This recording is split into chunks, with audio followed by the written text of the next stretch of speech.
madaxweynaha Soomaaliland Cabdiraxmaan Maxamed Cabdilaahi Curo waxa uu qorsheeyay ama bixinta safarkiisa labaad ee wadanka dibadiisa ee tan iyo intii loo doortay jagada madaxtinimo ee Soomaaliland. Haddaba maxaynu ku ogaan karnaa safarka labaad ee madaxweynaha Soomaaliland uu ku ambabixi doono? Warbixinteena ayaa idinku soo koobanaa ee daawadayaal marka hore soo dhawaada. Cabdiraxmaan Maxamed Cabdilaahi Curo madaxweynaha Soomaaliland ayaa qorsheeyay ama bixinta safarkiisa labaad ee dalka dibadiisa tan iyo intii loo doortay jagada madaxtinimo ee Soomaaliland oo haatan ku dhow muddo 2 bilood ah. madaxweynuhu waxa safarkiisii koobaad uu ku tagay wadanka isku taga Imaaraadka Carabta, taasi oo hadalhayn badan dhalisay ama bixinta safarkiisa si Imaaraadka Carabta maadaama diiradda si gaar ah lagu hayay wadanka ugu horeeya uu madaxweyne Cabdiraxmaan Maxamed Cabdilaahi Curo ugu ambabixi doono safarkiisa koobaad. sidoo kale waxa uu safarkaasi ahaa mid hadalhayn badan ka dhexdheliyay bulshada iyo sidoo kale qaar ka mid ah wadamada caalamka maadaama muddadii uu ku sugnaa wadanka isku taga Imaaraadka Carabta isaga iyo wafdiga uu hogaaminaya aan wax muuqaal iyo sawir ah aan laga arag. isla markaasina markii ay wadanka dib ugu soo laabteen warbaahinta ay u cadeeyeen iyo bulshadaba in xukuumadda madaxweyne Cabdiraxmaan Maxamed Cabdilaahi Curo ay kulamo waaweyn ay la soo qaateen madaxda wadanka isku taga Imaaraadka Carabta,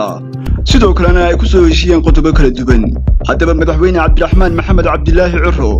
waxa uu qorsheeyay ama bixinta safarkiisa labaad ee dalka dibadiisa, taasi oo si gaar ah diiradda lagu hayo wadanka uu madaxweyne Curo uu safarkiisa labaad ugu ambabixi doono. waxa uu noqon doonaa wadanka Djibouti mise Ethiopia oo iyagu ah laba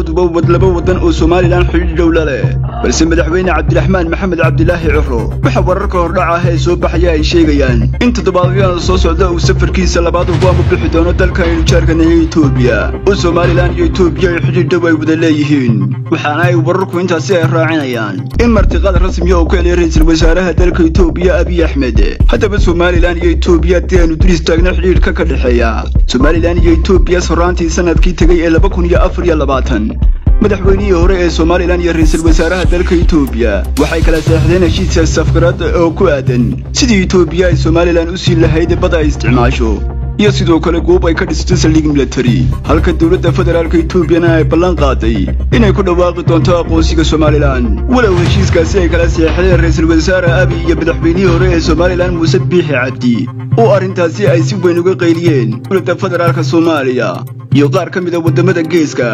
isla markaasina culaysyo badan la saaray labada wadan ee Soomaaliland iyo Ethiopia, taasi oo culaysyadaasi lagu saarayay sidii loo baajin lahaa heshiiskaasi safgarad ay wada gaareen Soomaaliland iyo Ethiopia. haddaba madaxweynaha Soomaaliland Cabdiraxmaan Maxamed Cabdilaahi Curo qorshayaasha hor yaalla ayaa waxay tahay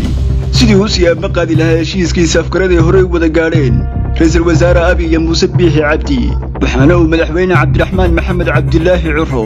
uu hore u sheegay in Soomaaliland iyo Ethiopia ay leeyihiin xad dheer, isla markaasina hadda ay diyaar u yihiin sidii ay u wanaajin lahaayeen xiriirka u dhaxeeya Soomaaliland iyo Ethiopia, isla markaasina xiriirkaasi uu noqon lahaa mid xoogaysta. walow si amba qaadka heshiiskii hore ee Soomaaliland iyo Ethiopia u galeen hadiiba uu madaxweyne Cabdiraxmaan Maxamed Cabdilaahi Curo uu ku dhiirado si amba qaadka heshiiskaasi ay ku xiran yihiin caqabado aad u waaweyn oo kaga iman doona wadamada geeska oo ka mid tahay wadanka Djibouti oo xiriir dhow hadda ay leeyihiin xukuumadda cusub oo hogaamiye Cabdiraxmaan Maxamed Cabdilaahi Curo, taasi oo madaxweynaha wadanka Djibouti Ismaaciil Cumar Geele ay isku sheegeen madaxweynihii hore ee Soomaaliland Muuse Biixi Cabdi.